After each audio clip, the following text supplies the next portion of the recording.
যুব এশিয়া কাপে নিজেদের শেষ ম্যাচে শ্রীলঙ্কাকে ৩৯ রানে হারিয়ে গ্রুপ চ্যাম্পিয়ন বাংলাদেশ। আগামী ১৯শে ডিসেম্বর সেমিফাইনালে যুবা টাইগারদের প্রতিপক্ষ পাকিস্তান। টস হেরে আগে ব্যাট করে ২২৫ রানে অল আউট হয় আজিজুল হাকিম তামিমের দল। জবাবে মাত্র ১৮৬ রানে গুটিয়ে যায় শ্রীলঙ্কা। জিতলে সেমিতে প্রতিপক্ষ পাকিস্তান, হারলে জিতবে ভারত। এমন সমীকরণে লঙ্কান যুবাদের বিপক্ষে দুবাইয়ে ব্যাট করতে নামে বাংলাদেশ। ছন্দে থাকা জাওয়াত আবরারের স্বভাব সুলভ ঝোড়ো ব্যাটিংয়ে দারুণ শুরু হয় বাংলাদেশের। বাউন্ডারি ও ওভার বাউন্ডারি হাঁকান আবরার, সাথে তাল মেলান রিফাত বেগও। ওপেনিং জুটিতে ওঠে ৮৪ রান। ১ রানের জন্য 50 মিস করেন আবরার। শেষ হয় তার ৩৬ বলের ইনিংস।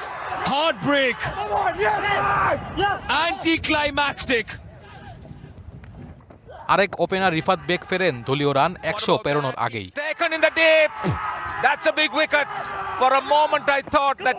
হাকিম সিদ্দিকী জুটি এবার স্লো ব্যাটিং শুরু করেন।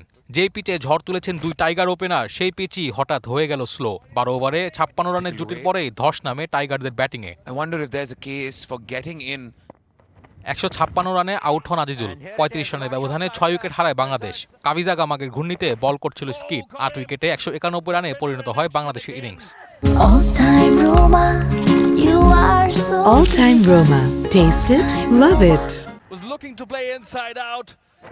শেষ ২ উইকেট জুটিতে যোগ হয় ৩৪ রান। ২২৫ রানে থামে টাইগার যুবাদের ইনিংস। ম্যাচ হারের শঙ্কার সাথে যোগ হয় সেমিতে ভারতের সামনে পড়ার আশঙ্কা। ২২৬ রানের টার্গেটে পাওয়ার প্লেতেই হুড়মুড় করে ভেঙে পড়ে শ্রীলঙ্কার টপ অর্ডার। ৩৮ রানে ওরা হারিয়ে বসে ৩ উইকেট। পেসার ইমনের সাথে স্পিনার শাহরিয়ারও ঝামেলায় ফেলেছেন লঙ্কান ব্যাটারদের। ৮০ রানে ৫ উইকেট হারানো শ্রীলঙ্কার জন্য এই ম্যাচে ফেরাটা ছিল বেশ কঠিন। কঠিন কাজটা আর করতে পারেনি ওরা। লঙ্কানদের কোনো ব্যাটার পাননি 50। ৫০তম ওভারে গিয়ে ১৮৬ রানে অল আউট হয় তারা। ৩টি করে উইকেট নেন ইমন আর শাহরিয়ার। ৩৯ রানে দাপটে জয়ে গ্রুপ চ্যাম্পিয়ন হল টুর্নামেন্টের ডিফেন্ডিং চ্যাম্পিয়ন বাংলাদেশ। ১৯ ডিসেম্বর প্রথম সেমিতে বাংলাদেশের প্রতিপক্ষ পাকিস্তান। Naim Hamid, BBC news.